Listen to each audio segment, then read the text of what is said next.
చిత్తూరు జిల్లా జీడీ నెల్లూరులో ఫుడ్ పాయిజన్ కలకలం రేపింది. పాలసముద్రం గంగమ్మ జాతరలో పాల్గొన్న భక్తులు కలుషిత ఆహారం తినడంతో 70 మంది అస్వస్థకు గురయ్యారు. అంబలి తాగిన భక్తులకు వాంతులు, విరోచనాలు, జ్వరం రావడంతో వారిని ఆసుపత్రికి తరలించారు. తాగునీరు కలుషితమా లేక జాతరలో తిన్న పదార్థాలు అంబలిలో లోపమా గుర్తించే పనిలో ఉన్నారు అధికారులు. అస్వస్థకు గురైన వారిని మెరుగైన వైద్య సేవలు అందించాలని ఎమ్మెల్యే థామస్ ఆదేశాలు జారీ చేశారు.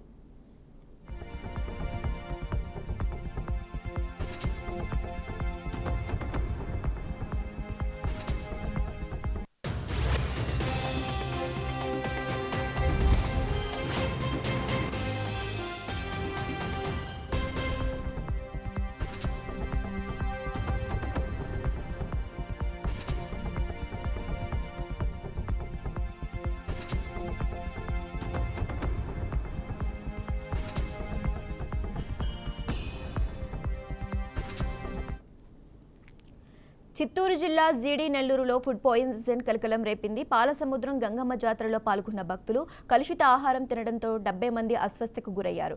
అంబలి తాగిన భక్తులకు వాంతులు, విరోచనాలు, జ్వరం రావడంతో వారిని ఆసుపత్రికి తరలించారు. తాగునీరు కలుషితమా లేక జాతరలో తిన్న పదార్థాలు అంబలిలో లోపమా గుర్తించే పనిలో ఉన్నారు అధికారులు. అస్వస్థకు గురైన వారికి మెరుగైన వైద్య సేవలు అందించాలని ఎమ్మెల్యే థామస్ ఆదేశాలు జారీ చేశారు.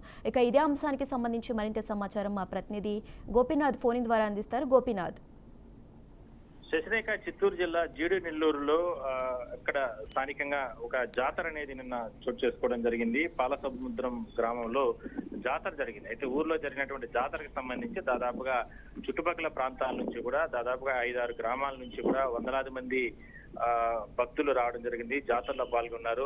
అయితే ఉదయం నుంచి కూడా రాత్రి వరకు జరిగినటువంటి జాతరలో పెద్ద ఎత్తున భక్తులు పాల్గొన్నారు. అయితే వాళ్ళకందరికీ కూడా అక్కడ కొంతమంది స్వచ్ఛందంగా ముందుకొచ్చి గ్రామాల ప్రజలు వాళ్ళు స్వతహాగా కొంతమందికి ప్రసాదాలు పంపిణీ చేయడం, అదేవిధంగానే అంబిలి పంపిణీ చేయడం, ఇట్లా రకరకాల కార్యక్రమాలన్నీ కూడా భక్తులు పంపిణీ చేశారు. అయితే కొంతమందికి అంటే రాత్రి నుంచి కూడా దాదాపుగా 100 మంది భక్తులకి చాలా అంటే చుట్టుపక్కల గ్రామాల్లో ఉన్న వాళ్ళకందరికీ కూడా ఈ అంటే అస్వస్థతకు గురయ్యారు. పూర్తిగా కూడా ఫుడ్ పాయిజన్ అయినట్లు పోలీసులు స్థానిక వైద్యాధికారులు కూడా గుర్తించడం జరిగింది. వాళ్ళందరినీ చుట్టుపక్కల ప్రాంతాల్లో జీడి నెల్లూరు హెడ్ క్వార్టర్స్ కు, అదేవిధంగా చుట్టుపక్కల ప్రాంతాల్లో ఉన్నటువంటి ఆసుపత్రి, గవర్నమెంట్ ఆసుపత్రులకు అందరినీ కూడా తీసుకెళ్లడం జరిగింది. ప్రస్తుతానికి వాళ్ళందరూ కూడా ఆసుపత్రుల్లో చికిత్స పొందుతున్నారు. అయితే ఇక్కడ వైద్యాధికారులు ఫుడ్ పాయిజన్ అయిందా, లేదంటే అంబిలి అంటే భక్తులకి పంపిణీ చేసే ప్రసాదాల్లో ఏదైనా కలుషితం జరిగిందా, లేదంటే భక్తులు తాగినటువంటి వాటర్ లో ఏదైనా సరే ఇబ్బంది కలుషితం వాటర్ సప్లై అయిందా అనే దాని మీద అన్ని కోణాల్లోనూ ప్రస్తుతానికి